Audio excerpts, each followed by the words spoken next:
Hello दोस्तों, नमस्ते। मैं आपका दोस्त जावेद और मैं आज आपके लिए एक और नई दिलचस्प कहानियाँ लेकर आ गया हूँ। आई होप आप सबको कहानी हमारी पसंद आएगी।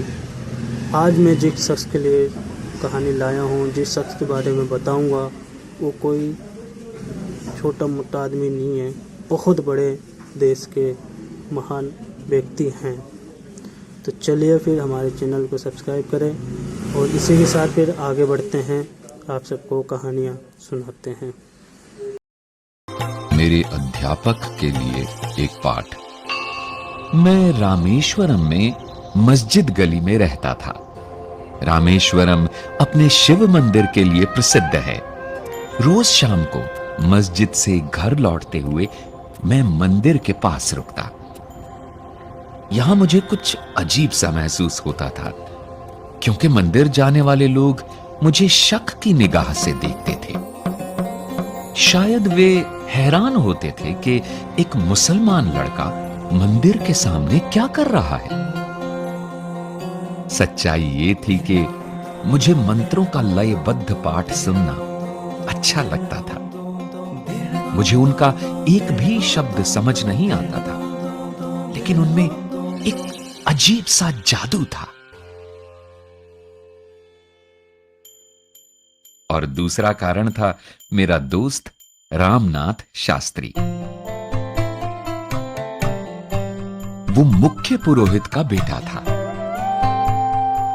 शाम के समय वो अपने पिता के साथ बैठकर स्तोत्रों का पाठ करता था। बीच बीच में वो मेरी ओर देखकर मुस्कुरा भी देता था। विद्यालय में मैं और राम कक्षा में पहली बेंच पर एक साथ बैठते थे। हम भाइयों जैसे थे। बस वो यज्ञोपवीत पहनता था और हिंदू था, जबकि मुसलमान होने के नाते मैं सफेद टोपी पहनता था। जब हम 5वीं कक्षा में थे, तब एक दिन एक नए अध्यापक हमारी कक्षा में आए। वे काफी सख्त मिजाज दिख रहे थे। अपनी हथेली पर बेंत ठकठकाते हुए उन्होंने पूरी कक्षा का चक्कर लगाया। आखिर वे हमारे सामने आकर खड़े हो गए और चिल्लाकर बोले, ए सफेद टोपी वाले, तुम्हारी हिम्मत कैसे हुई पुरोहित के बेटे के पास बैठने की? चलो फौरन सबसे पिछली बेंच पर जाओ। मुझे बहुत बुरा लगा। रोनी सूरत लिए मैं अपनी किताबें लेकर सबसे पिछली बेंच पर जा बैठा। छुट्टी के बाद राम और मैं दोनों ही चुपचाप खूब रोए। हमें लगा कि हम कभी दोस्त नहीं रह पाएंगे। उस दिन जब मैं घर लौटा तो मेरी सूरत देखकर पिताजी बोले, तुम रो रहे थे? क्या हुआ बेटा? मैंने पूरी बात उन्हें बताई।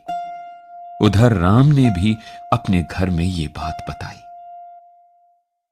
अगली सुबह राम दौड़ता हुआ हमारे घर आया और बोला, पिताजी ने तुम्हें फौरन हमारे घर बुलाया है।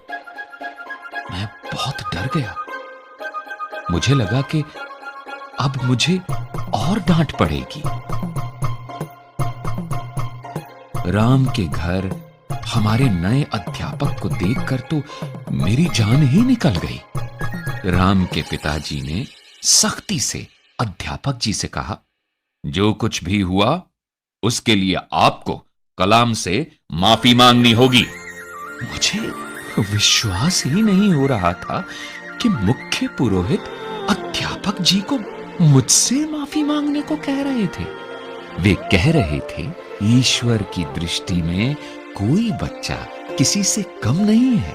अध्यापक होने के नाते आपका कर्तव्य है कि आप अपने छात्रों को उनकी अलग अलग पृष्ठभूमियों के बावजूद मिलजुल कर रहना सिखाएं। अब से आप इस विद्यालय में नहीं पढ़ाएंगे।